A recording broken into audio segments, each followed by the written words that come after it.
అన్ని సామాజిక వర్గాల్లో ఒక చైతన్యం, మా హక్కుల కోసమో మా అధికారాల కోసమో పోరాడేటువంటి నాయకుడు ఎవరు, ఏ పార్టీ మన కోసం పనిచేస్తుంది అని ఈరోజు ఆత్మీయ సమ్మేళనం ద్వారా అందరూ కూడా చర్చించుకుంటూ ఉన్నారు. కృష్ణగౌడ్ గారు చాలా విషయాలు చెప్పారు. గీతా కార్మికుల సమస్యల మీద మొదటి నుంచి కూడా బీజేపీ ఎమ్మెల్యేలుగా కిషన్ రెడ్డి గారు, నేను, రోషయ్య గారు ముఖ్యమంత్రిగా ఉన్నప్పటి నుంచి కూడా దుకాణాలు బంద్ చేస్తే ఏ రకంగా పోరాడి సాధించుకున్నాము. అదే రకంగా సర్వాయి పాపన్న గౌడు మొదటి ఆనాటి ప్రభుత్వాన్ని, ఒక బహుజన ప్రభుత్వాన్ని, బడుగు వర్గాల బలహీన వర్గాల ప్రభుత్వాన్ని గోల్కొండ కిర్ల మీద ఎగిరేసి ఒక సామ్రాజ్యాన్ని స్థాపించి ఆనాడే ఈ యొక్క బలహీన వర్గాల హక్కులను కాపాడుతూ సముచితమైన స్థానాన్ని కల్పించి నిజాం లాంటి వ్యక్తులను ఆనాడు గడగడలాడించినటువంటి సర్వాయి పాపన్న చరిత్ర పుటల్లో కూడా ఈనాటి తరానికి మన పాలకులు వారి యొక్క త్యాగాన్ని తెలిసే అవకాశం లేకుండా చేశాయి. ఎవరి రాష్ట్రాన్ని పాలించారంటే మళ్ళీ కాంగ్రెస్ పార్టీ సుదీర్ఘకాలం దేశంలో, అదే రకంగా రాష్ట్రంలో కూడా. అయినా బలహీన వర్గాలకి, బడుగు వర్గాలకి, గీతా కార్మికులకు లేదా ఏ చేతి వృత్తుల మీద ఆధారపడి జీవించేటువంటి కమ్మరి, కుమ్మరి, వడ్రంగి, చాకలి, నాయి, బోయ, గీతా కార్మికులు, చేనేత కార్మికులను విస్మరించి ఓటర్లుగానే పరిగణించారు, ఓటు బ్యాంకుగా వాడుకున్నారు తప్పితే అటు విద్యారంగంలో కానీ, ఉద్యోగాల్లో కానీ, రాజకీయాల్లో కానీ సముచిత స్థానం కల్పించకుండా కేవలం ఒక బానిసలుగానే వారు పరిగణించారు. నేను అడుగుతున్నాను, ఇవాళ సర్వాయి పాపన్న యొక్క వారి చరిత్ర, త్యాగనిరతి ఎందుకు ఈ ప్రభుత్వాలకు పాలకులు, మా రవిప్రసాద్ గౌడ్ గారు వారిని స్వరూపాన్ని కూడా కార్పొరేట్ చేశాం మనం. ఏ రకంగా ఇవాళ సుప్రియ కాబట్టి నందరాజు గౌడ్ గురించి కూడా ఇంతకుముందు చెప్పినారు. కాబట్టి కేవలం ఓట్ల కోసం కులాలు వాళ్ళకు గుర్తొస్తాయి, కానీ అవకాశం వచ్చినప్పుడు ఎందుకు ఇవ్వలేదనే ప్రశ్న ఈరోజు ఉత్పన్నం కావాలి. ఒకసారి మీరు పరిశీలిస్తే సర్వాయి పాపన్న విగ్రహాన్ని హైదరాబాద్ నగరండి బొడ్డులో ట్యాంక్ బండ్లో పెట్టడానికి వారికి మనసు రాలేదు. మన చింతల రామచంద్రెడ్డి గారు రాష్ట్ర ఉపాధ్యక్షులు, మాజీ శాసనసభ్యులు వేదిక మీద మరి ఆ కోట శిథిలావస్థకు వస్తున్నది. అదే మన శ్రవణ్ గౌడ్, మన పార్టీలో పనిచేస్తున్నటువంటి శ్రవణ్ గౌడ్, వారి తండ్రి జయంత్ గౌడ్ ఏ రకంగా చరిత్రను భావితరాలకు తెలియజేయడానికి ప్రయత్నం చేశారు. ఈ రకంగా చూసినట్టయితే ఈరోజు మన ముఖ్యమంత్రి రేవంత్ రెడ్డి గారు మొసలి కన్నీరు గారుస్తున్నాడు. బీసీల మీద ఎనలేని ప్రేమ వలకబోస్తున్నాడు. అయ్యా, నీకు సీట్లు ఇచ్చేటప్పుడు, అధికారంలో భాగస్వామ్యం చేసుకునేటప్పుడు బీసీలు గుర్తు రాలేదు, కానీ ఇప్పుడంతా బీజేపీ మోదీ మూడవసారి ప్రధానమంత్రి అయిపోతే బీసీలై, ఎస్సీలై, ఎస్టీలై రిజర్వేషన్లు రద్దు చేస్తామన్నమాట. ఇది ఇంత నీచమైనటువంటి రాజకీయాలకు కాంగ్రెస్ పార్టీ, ముఖ్యమంత్రి రేవంత్ రెడ్డి గారు పాల్పడుతున్నారంటే ఓటమి భయంతో. ఓడిపోతున్నాం కాబట్టి 10 సంవత్సరాల్లో నరేంద్ర మోడీ చేసిన అభివృద్ధి గురించి మాట్లాడడానికి వారికి అవకాశం లేదు. పేదల సంక్షేమం కోసం నరేంద్ర మోడీ గారు దేశవ్యాప్తంగా 60 కోట్ల మంది పేదలు కొత్తగా బ్యాంక్ ఖాతాలు తెరిపించి జన్ధన్ యోజన ద్వారా కేంద్రం ప్రవేశపెట్టే ప్రతి పథకము ఆ రూపాయి పేదల బ్యాంక్ ఖాతాలకు చేరుతున్నదంటే దళారీ వ్యవస్థ లేకుండా, లంచం లేకుండా, చెయ్యి దడపకుండా మొత్తం ఇవాళ అవినీతికి స్వస్తి పలికి 34 లక్షల కోట్ల రూపాయలు ఈ 10 సంవత్సరాల్లో పేదల బ్యాంక్ ఖాతాల్లో చేర్పించిన మహానుభావుడు నరేంద్ర మోడీ అయితే, రేవంత్ రెడ్డి గారు ఆనాడు మీ నాయకుడు రాజీవ్ గాంధీ స్వయంగా చెప్పాడు ప్రధానమంత్రి హోదాలో, నేను ఢిల్లీ నుంచి పేదవారి కోసం 100 రూపాయలు పంపిస్తే ఆ పేదవాడి జేబుల్లో 15 రూపాయలు పోతుంది, మిగతా 85 రూపాయలు దళాలు కాజేస్తున్నారు. అది మా ప్రభుత్వం అని చెప్పి రాజీవ్ గాంధీ అన్న మాట. ఇవాళ పొరపాటున నరేంద్ర మోడీకి బదులుగా మీ ప్రభుత్వం కనుక ఉన్నట్టయితే 34 లక్షల కోట్ల రూపాయల్లో 85% కమిషన్ కొట్టుకున్నట్టయితే, కమిషన్ దండుకుంటే ఎన్ని లక్షల కోట్లు మీ జేబుల్లో పోయాయో, ఏ రకంగా పేదల సొమ్మును మీరు దోచుకున్నారో ఇది మీ కాంగ్రెస్ చరిత్ర. ఇవాళ రాజ్యాంగాన్ని మార్చే ప్రసక్తి లేదు, మార్చనివ్వము అని ఖరాఖండిగా ఇవాళ మోదీ గారు చెప్తా ఉంటే, ఏ రాజ్యాంగాన్ని మారుస్తామన్నటువంటి కేసీఆర్ గురించి మాట్లాడిన రేవంత్ రెడ్డి గారు ఏ ఒక్క బడుగుల యొక్క హక్కులను కాలరాసి ఆ బలహీన వర్గాలను బానిసలుగా పరిగణించినటువంటి మీ 2 పార్టీలు ఇవాళ వాళ్ళ హక్కుల గురించి మాట్లాడడం, నీతులు చెప్తున్నటువంటి రేవంత్ రెడ్డి గారిని ప్రశ్నిస్తా ఉన్నాను. ఇవాళ నువ్వు కామారెడ్డిలో ఏదో బీసీ డిక్లరేషన్ ఇచ్చావు అసెంబ్లీ ఎన్నికల ముందు ఆ బీసీ డిక్లరేషన్ అమలు చేసి పార్లమెంట్లో ఓట్లు అడగడానికి ముందుకు రావాలి తప్పితే ఓట్ల కోసం డిక్లరేషన్ చేస్తావు.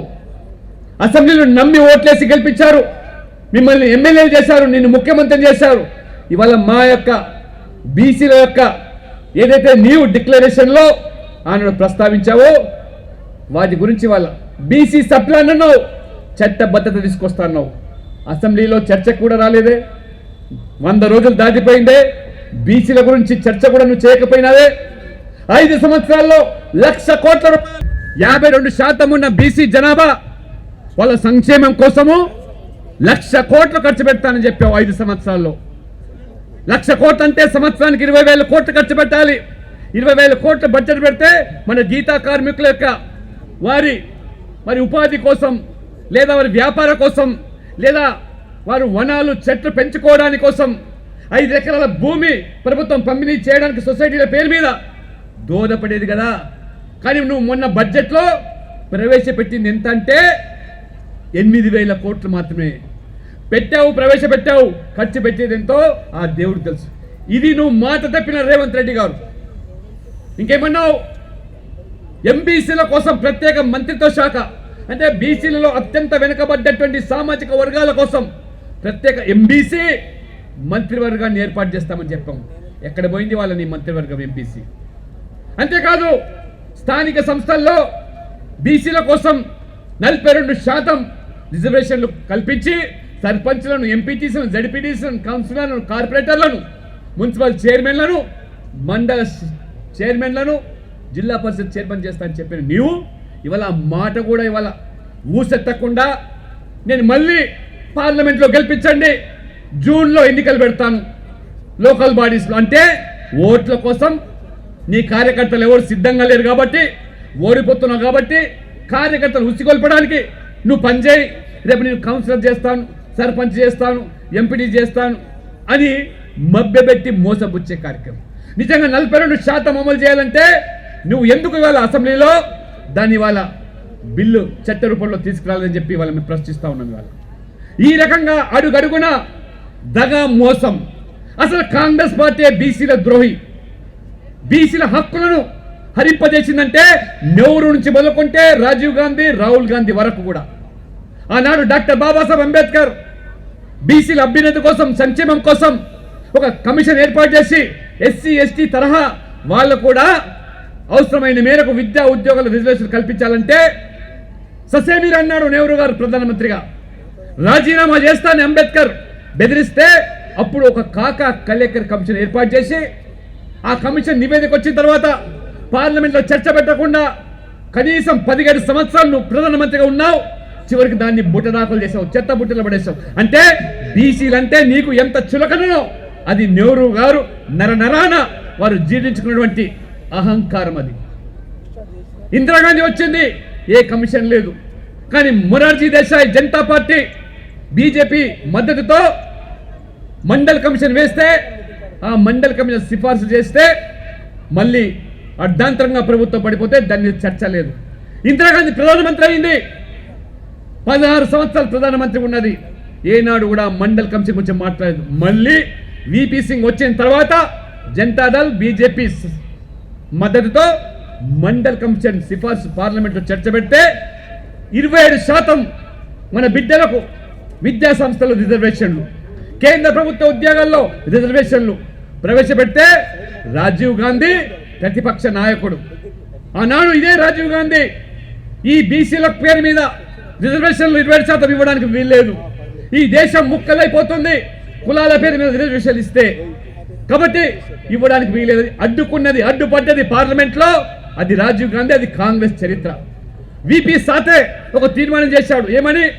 కులాల మీద రిజర్వేషన్లు ఉండకూడదు దేశంలో, ఎస్సీ ఎస్టీలకు తప్పితే మిగతా వాళ్ళకు రిజర్వేషన్ ఉండకూడదు, ఇస్తే ఆర్థికంగా వెనుకబడ్డ వర్గాలు ఎవరైనా వారికి ఇవ్వని తప్పితే బీసీల పేరు మీద ఇవ్వద్దని చెప్పిన కాంగ్రెస్ పార్టీ ఇవాళ రేవంత్ రెడ్డి గారు, ఇది మీ కాంగ్రెస్ చరిత్ర. ఇవాళ రాహుల్ గాంధీ ఒక పేదవాడు, అత్యంత వెనుకబడ్డ సామాజిక వర్గానికి సంబంధించినటువంటి వ్యక్తి, తన తల్లి నరేంద్ర మోడీ పెంపకం కోసం పొరిగిలిలో పనిచేసి పెంచితే తన తండ్రి నరేంద్ర మోడీ రైల్వే స్టేషన్లో ఛాయ్ అమ్ముకొని ఈరోజు దేశానికి 2 సార్లు ప్రధానమంత్రి అయితే, గుజరాత్ 3 సార్లు ముఖ్యమంత్రి అయితే జీర్ణించుకోలేకపోతున్నాడు రాహుల్ గాంధీ. వారు ఇవాళ కడుపు మంటగా ఉన్నది. ఇవాళ ఏ ఛాయ్ బేచనే వాళ్ళ ఈ దేశకు కైసా చలా సక్తా, ఏదైనా ఉంటే జన్మ హక్కు మాది, మా కుటుంబానిది, మా నెహ్రూ కుటుంబమే ఈ దేశాన్ని పాలించాలి తప్పితే ఈ నరేంద్ర మోడీ ఎవరు ఈ దేశాన్ని పాలించేది? అత్యంత వెనుకబడ్డ వ్యక్తి. అందులో ఇవాళ ఒక్కసారి కాదు 2 సార్లు గెలిచాడు, 3వసారి గెలిచే పరిస్థితి వస్తుంది. కాబట్టి నరేంద్ర మోడీ ప్రభుత్వం మీద విమర్శలు చేసే అవకాశం లేక వారి కులం పేరు మీద ఇవాళ విమర్శలు చేస్తూ ఉంటాడు. సబ్ మోదీ చోర్ అని చెప్పి ఏ రకంగా ఇవాళ రాహుల్ గాంధీ అవమానపరుస్తుంటే అది మోదీ గారు యావత్తు బలహీన వర్గాలను, బడుగు వర్గాలను, యావత్తు బీసీ సమాజాన్ని ఇవాళ రాహుల్ గాంధీ అవమానపరుస్తూ ఉంటే ఇవాళ మీ కాంగ్రెస్ నాయకులు వారికి వెన్నుదన్నుగా నిలుస్తూ ఉన్నారు. కోర్టు మట్టికాయలు వేసింది, కోర్టు శిక్ష వేసింది, సభ్యత్వాన్ని రద్దు చేసింది. రాహుల్ గాంధీ నువ్వు మొత్తం బీసీ సమాజాన్ని అవమానపరిచిన అయినా బుద్ధి రాదు ఈ కాంగ్రెస్ నాయకులకు. అంతేకాకుండా ఈ కాంగ్రెస్ నాయకులు ఇవాళ మైనార్టీల ఎజెండా, ముస్లింల మీద ఏ రకంగా ప్రేమ వలకబోస్తున్నారో ఇవాళ ముస్లింలకు పెద్దపీట వేస్తాం, ఈ వనరులు సంపద మొదటిగా ఈ దేశానికి సంపద కూడా ముస్లింలకు చెందాలని, అంటే ఓట్ల కోసం ఇవాళ, అంటే బీసీల ప్రయోజనాలను పన్నంగా పెట్టి కర్ణాటకలో మొత్తం ముస్లింలను బీసీ జాబితాలో చేర్పించేసి ఇవాళ తెలంగాణ ఆంధ్రప్రదేశ్లో కూడా బీసీలో పస్మంద ముస్లింస్ జాబితాలో కొనసాగుతున్నప్పటికీ అదనంగా కాంగ్రెస్ ప్రభుత్వం 4% కేవలం ముస్లింలు అని చెప్పి 4% రిజర్వేషన్. అంటే ఇవాళ బీసీల హక్కులను ఎవరు కాల రాస్తున్నారు? రేవంత్ రెడ్డి గారు మీరు జవాబు చెప్పాలి. వాళ్ళు ఆ 4% కనుక నిజంగా మతపరమైన రిజర్వేషన్లు రాజ్యాంగంలో చెల్లవని అంబేద్కర్ చెప్పినా మతం పేరు మీద ఇవాళ మీరు రిజర్వేషన్లు ఇస్తూ ఉన్నారు. ఇవాళ మతం పేరు మీద కర్ణాటకలో మొత్తం కేటగిరీ బిలో బీసీలో మొత్తం ముస్లింలను చేర్చేసి ఉద్యోగాల్లో వాళ్ళని ఇవాళ రాజకీయాల్లో కూడా స్థానికంగా సంస్థల్లో వాళ్ళని వాళ్ళ పెద్దపీట వేస్తున్నారు. ఇది ప్రశ్నిస్తే బీసీలో ఐక్యత లేదు. ఎవరు మమ్మల్ని ప్రశ్నించేది? ముస్లింలకు వాళ్ళ ఓట్లు కావాలి కాబట్టి ఈ రకంగా ఎక్కడో కాదు ఇవాళ హైదరాబాద్లో మున్సిపల్ కార్పొరేషన్ ఎన్నికల్లో 50 సీట్లు బీసీల కోసం రిజర్వేషన్ ఇస్తే అందులో 18 మంది వాళ్ళ ముస్లింలు బీసీల పేరు మీద కార్పొరేటర్లుగా చెలామణి అవుతున్నారు. జనరల్ సీట్లలో మళ్ళీ 30 మంది, ఇవాళ 18 మంది బీసీలలో. ఇది కాంగ్రెస్ పార్టీ యొక్క నిర్వాకం. కాంగ్రెస్ పార్టీ ఏ రకంగా ఇవాళ బీసీల హక్కులను కారలాస్తూ ఉన్నది. ఇవాళ బీసీలకు చెందాల్సినటువంటి హక్కులను ముస్లింలకు అప్పగించే కుట్రలు పడుతూ ఉంటే రేవంత్ రెడ్డి గారు ఎస్సీ ఎస్టీ బీసీల రిజర్వేషన్లు ఎత్తేస్తారు. నేను ఇవాళ సవాల్ చేస్తున్నాను రేవంత్ రెడ్డి గారితో.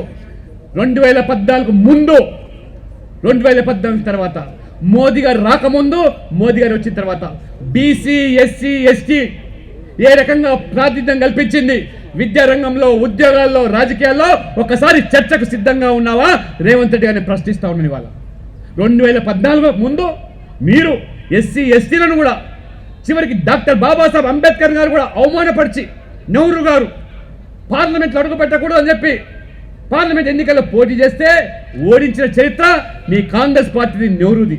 అటువంటి అంబేద్కర్ గారిని హక్కున పెట్టుకొని వారి యొక్క ఆలోచన విధానాలు ప్రపంచవ్యాప్తంగా ఇవాళ తెలియజేయడానికి పంచరత్న పేరు మీద 100 కోట్లు ఖర్చు పెట్టి వారు పుట్టిన మాహో గ్రామం నుంచి చివరి శ్వాస వదిలినటువంటి ఆ యొక్క పట్టణాన్ని, లండన్లో ఉన్నటువంటి చదువుకున్న భవనాన్ని కూడా ప్రభుత్వం స్వాధీనం చేసుకొని వారి యొక్క భావజాలాన్ని వ్యాప్తి చేయడానికి వేల కోట్లు ఖర్చు పెట్టి స్ఫూర్తి కేంద్రంగా దీక్షా కేంద్రంగా మోదీ గారు గౌరవిస్తే అటువంటి డాక్టర్ బాబాసాహెబ్ అంబేద్కర్ చిత్రపటాన్ని పార్లమెంట్లో పెట్టే మనస్సు మీకు రాకపోతే, అంబేద్కర్ గారికి భారతరత్న అవార్డు ఇవ్వటువంటి మనస్సు మీకు రాకపోతే, మీ కుటుంబంలో ఉన్న వారికి మాత్రమే భారతరత్న ఇచ్చే సంస్కారం చరిత్ర మీదైతే మోదీ గారు బీజేపీ బాబాసాహెబ్ అంబేద్కర్ భారతరత్న అవార్డు ఇవ్వడం, పార్లమెంట్లో వారి చిత్రపటాన్ని పెట్టి ఏ రకంగా ఇవాళ ఎస్సీల గౌరవాన్ని కాదు మొత్తం ఇవాళ జాతి యొక్క గౌరవాన్ని పెంచాము. ఒక ఆదివాసీ మహిళను రాష్ట్రపతి చేస్తే అడ్డుకున్నది, ఓడించే కుట్రలు పడినది రేవంత్ రెడ్డి గారు, మీ పార్టీ కాంగ్రెస్ పార్టీ. అంటే ఒక మహిళ 75 సంవత్సరాల్లో ఈ దేశ చరిత్రలో ఒక ఆదివాసీ మహిళ, గిరిజన మహిళ, ముర్ము సమాజం స్వాతంత్రం కోసం ప్రాణాలు బలిదానం చేసినటువంటి సమాజం, వారికి ఇవాళ రాష్ట్రపతి ఇస్తామంటే ఓడించే కుట్రలు పడిన మీ కాంగ్రెస్ పార్టీ ఇవాళ మొసలి కన్నీరు గారుస్తాం ఎస్టీల పట్ల ఎస్సీల పట్ల అంటే నమ్మి మోసపోవడానికి బీసీలు సిద్ధంగా లేరు, గౌడ గీతా కార్మికులు సిద్ధంగా లేరు చెప్పాల్సిన బాధ్యత ఉంది. కానీ దయచేసి ఇవాళ మీరు ఆలోచన చేయండి. ఇవాళ ఈ జరుగుతున్న ఎన్నికలు దేశం కోసం జరుగుతున్న ఎన్నికలు, ఇవాళ మన దేశ భవిష్యత్తుకు నిర్ధారించే ఎన్నికలు, ఇవాళ మన బిడ్డల భవిష్యత్తుకు నిర్ధారించే ఎన్నికలు. ఇవాళ ఒక మహానుభావుడు అంటాడు, ఒక విపక్ష నాయకుడు మోదీ గారి కుటుంబమే లేదని చెప్పి అంటున్నారు. అయ్యా ప్రబుద్ధుడా, మోదీ గారు ఈ దేశమే నా కుటుంబం అని చెప్పి ఈ దేశం కోసం జీవితాన్ని అర్పితం చేసి మొత్తం సర్వస్వం త్యాగం చేసి ఇవాళ అహర్నిశలు కూడా ఈ దేశం కోసం, మన భవిష్యత్తు కోసం, మన బిడ్డల భవిష్యత్తు కోసం వారు పనిచేస్తూ ఉంటే, మీరు కేసీఆర్ తన బిడ్డ భవిష్యత్తు కోసం రాజకీయ భవిష్యత్తు పనిచేస్తారు. ఇవాళ కాంగ్రెస్ పార్టీ సోనియా గాంధీ, రాహుల్ గాంధీ యొక్క రాజకీయ భవిష్యత్తు కోసం తన బిడ్డ కోసం పనిచేస్తున్నారు. వాళ్ళు ములాయం సింగ్ యాదవ్ తన కొడుకు అఖిలేష్ యాదవ్ వాళ్ళ రాజకీయ బిడ్డ భవిష్యత్తు కోసం పనిచేస్తున్నారు. లల్లు ప్రసాద్ యాదవ్, ఫరూక్ అబ్దుల్లా, ఇవాళ స్టాలిన్ ఎవరి కోసం పనిచేస్తున్నారు? వాళ్ళ బిడ్డల కోసం పనిచేస్తున్నారు. నరేంద్ర మోడీ మన బిడ్డల కోసం పనిచేస్తున్నారు కాబట్టి మన బిడ్డల భవిష్యత్తు కాంక్షించే వ్యక్తిని ప్రధానమంత్రి చేస్తే ఈ బడుగు బలహీన వర్గాలు, దళితులు, ఆదివాసీలు, గిరిజనులు ఇవాళ వారికి సముచితమైన గౌరవాన్ని, స్థానాన్ని కల్పించడం కాకుండా ఆదివాసీ గౌరవ దినోత్సవం అని చెప్పి ఏ రకంగా ఆనాడు స్వాతంత్ర సమర యోధుడు వారు బిర్సా ముండా మీరు మర్చిపోతే, విస్మరిస్తే వారి యొక్క మరి జయంతిని పురస్కరం దేశవ్యాప్తంగా జాతీయ గౌరవ దివస్గా మోదీ గారు ప్రకటించేశారు. అల్లూరి సీతారామన్ యొక్క త్యాగాలను ప్రపంచానికి చాటి చెప్పేలో ఇది మోదీ గారు ప్రభుత్వం చేసిన విషయాన్ని. కానీ దయచేసి హైదరాబాద్లో, తెలంగాణలో పెద్ద సంఖ్యలో ఉన్నటువంటి గీతా కార్మికులు ఇవాళ మోదీ ప్రభుత్వం విశ్వకర్మ పేరు మీద ఇవాళ ఈ చేతి వృత్తుల మీద వాళ్ళ కోసం పథకాలు ప్రవేశపెట్టింది. మత్స్యకారుల కోసం ప్రధానమంత్రి మత్స్య సంపద యోజన పథకాన్ని ప్రవేశపెట్టింది. ఈ బీసీ బిడ్డలు కేవలం కొలువులు మాత్రమే కాదు, పారిశ్రామికవేత్తలు తయారు కావాలని చెప్పి ప్రధానమంత్రి వెంచర్ క్యాపిటల్ ఫండ్ తయారు చేసి పారిశ్రామికవేత్తలు తయారు చేస్తున్నది. ఇది వాస్తవ విషయాలు. రేవంత్ రెడ్డి తెలుసుకో, ఇవాళ నీవు కేవలం ఓడిపోతున్నావు గ్రహించి ఇవాళ చీలిక తీసుకొచ్చి ఒక వర్గం వారి ఓట్ల కోసం ఇవాళ మెజార్టీ వర్గ ప్రజల యొక్క సంపదను కొల్లగొడతామంటున్నావు, వీళ్ళ హక్కులు కాలు రాస్తామని చెప్పి దుష్ప్రచారం చేస్తున్నావు. ఇవాళ దయచేసి ఇవాళ బీజేపీలో 115 మంది బీసీ ఎంపీలు ఉన్నారు. విషయం మీ కాంగ్రెస్ పార్టీ ఎంతమంది ఎంపీలు ఉన్నారో అంతకు 2 బీసీ ఎంపీలు బీజేపీలో కొనసాగుతున్నారు. మొత్తం మీ కాంగ్రెస్ పార్టీలో అన్ని వర్గాలు కలిసి ఎంతమంది ఎంపీలు ఉన్నారో దానికి 2.5 బీజేపీలో బీసీ ఎంపీలుగా ఉన్నారు. ఇవాళ 3 ముఖ్యమంత్రులు ఉన్నారు. ఇవాళ దేశవ్యాప్తంగా దేశానికి ప్రధానమంత్రి ఒక బీసీ, అనేక మంది రాష్ట్రాల్లో మంత్రులుగా కొనసాగుతున్నారు. మీరు ఈ పార్లమెంట్ ఎన్నికల్లో ఎంతమంది బీసీలకు సీట్లు ఇచ్చారో రేవంత్ రెడ్డి ఒకసారి చెప్పండి, మీరు జవాబు చెప్పండి. పట్టమని వాళ్ళ 3 మీరు ఎంపీ సీట్లు ఇస్తే బీజేపీ వాళ్ళ 5 మందిని ఇవాళ ఎంపీలను బదిలీగా దించింది. తెలంగాణలో ఒక బీసీ ముఖ్యమంత్రి లేడని చెప్పి నరేంద్ర మోడీ స్వయంగా అమిత్ షా గారు ఆలోచన చేసి 52% ఉన్న జనాభా ఉన్న ఈ రాష్ట్రంలో కాబట్టి మరి ఏ రకంగా మరి వడ్డించేవాడు మనవాడైతే పంక్తిలో చివర కూర్చున్నా మనకు అవకాశం వస్తుందని చెప్పి ఆ రకంగా ఈ రాష్ట్రంలో బీసీ ముఖ్యమంత్రి లేని లోటును మొన్న అసెంబ్లీ ఎన్నికల్లో మీరు బీజేపీని గెలిపిస్తే బీసీని ముఖ్యమంత్రి చేస్తామని చెప్పాము. దురదృష్టవశాత్తు మాకు తీర్పు రాలేదు. కానీ మీరు కాంగ్రెస్ పార్టీ, బీఆర్ఎస్ పార్టీ ఏనాడైనా ఈ రాష్ట్రంలో బీసీ ముఖ్యమంత్రి చేస్తామని చెప్పి రేవంత్ రెడ్డి చెప్పగలుగుతారని అడుగుతున్నాను. ఇవాళ కేసీఆర్ గారు నీ కొడుకు, నువ్వు, నీ బిడ్డ తప్పితే ఎక్కడైనా బీసీ ముఖ్యమంత్రి చేస్తారని అడుగుతున్నాను. ఇవాళ బీసీ ముఖ్యమంత్రి సంఘ దేవుడుకు బీఆర్ఎస్ పార్టీ అధ్యక్షునికి కూడా బీసీని చేసే పరిస్థితి లేదు. మీరు సామాజిక న్యాయం గురించి మాట్లాడితే దెయ్యాలు వేదాలు వలిచినట్టు ఉంటుంది. కాబట్టి బీసీలందరుగా కులాల పేరున విడిపోయినా బీసీలుగా ఒకటిగా కండి ఇవాళ బీసీల ప్రయోజనాలు కాపాడే మనకున్నటువంటి నరేంద్ర మోడీ సబ్కా సాత్ సబ్కా వికాస్.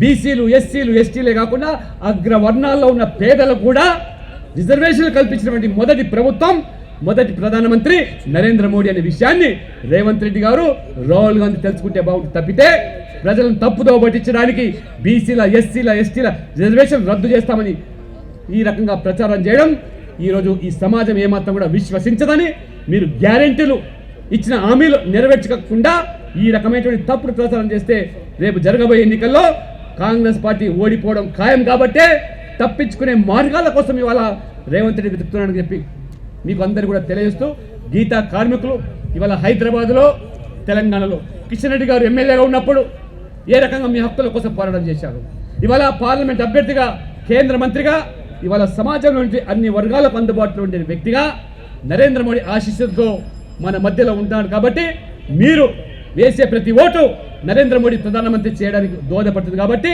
ఇవాళ నరేంద్ర మోడీ గారు మూడోసారి ప్రధానమంత్రి కావాలంటే కిషన్ రెడ్డి గారు గెలవాలి. కాబట్టి మీరందరూ కూడా ఎన్ని రకాల ప్రయత్నాలు ప్రభుత్వం చేసినా, ఒత్తిడి గురి చేసినా, ప్రలోభ పెట్టినా మీ ఆత్మ గౌరవ పోరాటంగా గీతా కార్మికులు సైతం కూడా ఇవాళ ముందుకు వచ్చి రాజకీయంగా అనేక అవకాశాలు కల్పించాం భారతీయ జనతా పార్టీ. హైదరాబాద్లో తెలంగాణలో గౌడులందరికీ కూడా గీతా కార్మికులు. కాబట్టి దయచేసి మరి మే 13 నాడు కమలం పువ్వు గుర్తు ఆ రకంగా పవిత్రమైనటువంటి కమలం గుర్తు మీద ఓటు వేసి మోదీ గారిని ప్రధానమంత్రి, కిషన్ రెడ్డి గారిని పార్లమెంట్ సభ్యుడిగా గెలిపిస్తారని చెప్పి కోరుకుంటూ ఇక్కడ విచ్చేసి మీ అందరూ కూడా హృదయపూర్వకంగా గీతా కార్మికులకు అందరూ కూడా ధన్యవాదాలు చెప్తూ సెలవు తీసుకుంటాను. భారత్ మాతాకి.